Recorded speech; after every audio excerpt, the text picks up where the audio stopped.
But moving on now, Labour have brought in new laws to, yeah, you got it, smash the gangs. So let's get the latest with GBNews political editor Christopher Hope. Mr. Hope, thank you very much. It's a huge story, this one, isn't it? But you've got another huge story as well for us. On a normal day, a really big story. But of course, Donald Trump's press conference there.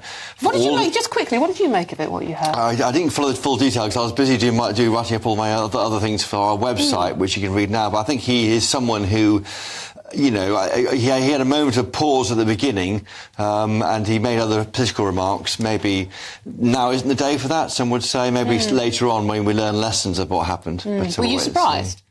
No, I think, as our viewers are saying and listeners, they are saying that he is someone who says what he feels and doesn't go by the normal rules. OK, right, OK. Now, you've come in to talk about something completely different. I was just curious, because you're an expert on these things. What are you talking about? We've interviewed Yvette Cooper, the Home Secretary, about her plans to cut illegal migration, because the government announced its plans today. What has gone is the Tory Rwanda plan, replaced with new counter-terror, new terrorism-style laws to try and deal with this problem at the heart. The government is saying that won't work, the idea of a deterrent won't work. Instead, we're going all in for tackling this issue with law enforcement. We'll see if it works. But here's what Yvette Cooper had to say to GBNews just last night.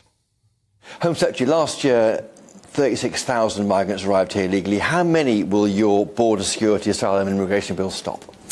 Well, the plan for change the Prime Minister set out before Christmas is clear about that it needs to reduce illegal migration, and that means tackling and preventing these dangerous boat crossings. So this new law will bring in counter-terror style powers to go after the criminal gangs, because they are undermining our border security, they're putting lives at risk, and frankly they have been getting away with it for far too long. Priti Patel, former Home Secretary, said she would halve migrant crossings back in October 2019. That didn't work. Why won't you, though, try and make a bold commitment to make this happen? Well, you're right that what she said not only didn't work, frankly, the opposite happened. And I think we then had a 20-fold increase in the number of these boat crossings after that. And I think we can't just keep doing any more of the gimmicks. It's got to be this really serious law enforcement. And we've got to treat the border security in the same way that we treat issues of security against terror threats. And that's why we're introducing counter-terror style powers to give law enforcement much stronger powers to act early in the same way that they could around terrorism cases, because that's a sign of really the seriousness of this. If we are going to strengthen border security and prevent lives being lost, we have to have stronger law enforcement powers to go after the dangerous gangs. When can GBNews viewers and listeners see the results? When will this bill be in play, and when they can see the results on the ground? Well, we'll bring this law through Parliament as rapidly as possible. That means over the coming months to bring it in this year. Yes. So we bring this in this year.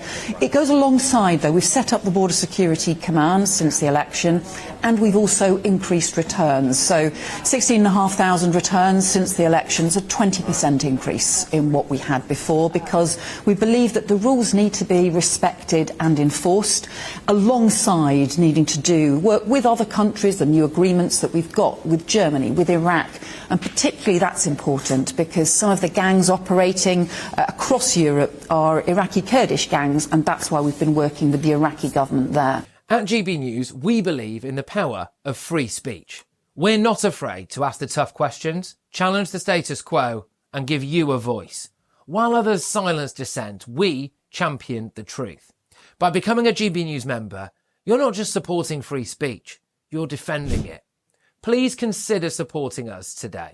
Together, we'll hold the powerful to account and make sure that your voice is always heard.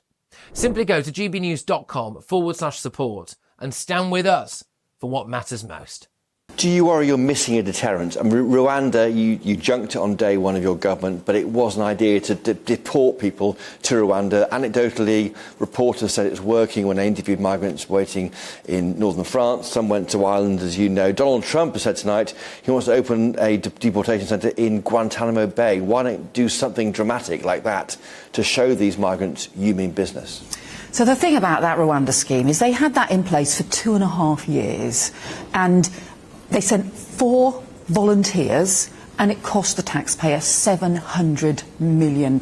So that just wasn't working in the slightest. It was a gimmick. And that's why what we've done is put the investment, put the staff into tackling returns. So that's why we've increased returns, and that's a very substantial increase in returns since the election, because it is right that the rules should be enforced. We'll do that in a serious, steady way. That's what we've been doing, and that's why we're also bringing in the new powers going forward as well. You're taking phones off them. You're taking when you find them, but you're giving them clothes, shoes, and phones when they arrive here.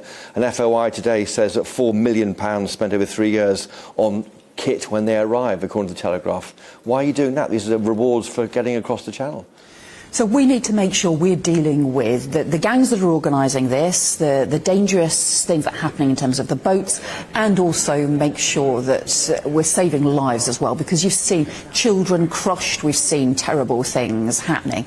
But one of the measures that we're bringing in is a new strengthening the law so that if you are on a crowded boat, if you are putting other people's lives at risk on those boats, we can take action. That will be a new offence as well. So putting other people's lives at risk at sea, we should also be able to take stronger action.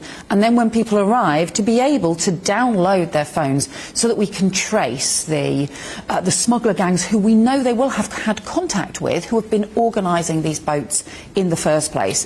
So those are among the powers that we're introducing so that we can take much stronger action. Legal migration, will you agree to cut legal migration even if it damages the economy? That's a big issue for your department. You're judged by it by our viewers and listeners. What's your take on that? Net migration needs to come down. It quadrupled in the space of just about 4 years. It needs to come down, and we've seen this ridiculous situation where we had the big increase in visas for work at the same time as training for UK residents was being cut, and where we had more people, UK residents, not working at all. We've got to flip that round, and frankly, if you invest in training in the UK, that is good for the UK economy and also means we bring net migration down. Very good. Thank you, Home Secretary. Thank you. Thank you. That's Yvette Cooper, the Home Secretary, talking to GBNews. The first sit-down interview we've done with her for a long time. Yes. So great to have her on, talking about the issues that matter to our viewers and listeners, and particularly to her department. Now, in summary, she's saying Rwanda plan is a gimmick, it's now gone, it's consigned to history. It's all now on law and order, terror tower powers, taking away mobile phones, dealing with these at the source, dealing with colleagues on the continent for the Home Office. If it works, we'll wait and see. Results this year will hold her to account. Brilliant. Thank you very much, Christopher Hope, for that. As I said, interview with Yvette Cooper. At GB News, we believe in the power of free speech. We're not afraid to ask the tough questions, challenge the status quo, and give you a voice. While others silence dissent, we champion the truth. So by becoming a GB News member, you're not just supporting free speech, you're defending it. Please do consider supporting us today. Together, we'll hold the powerful to account and make sure your voice is always heard. Simply go to gbnews.com/support and stand with us for what matters most.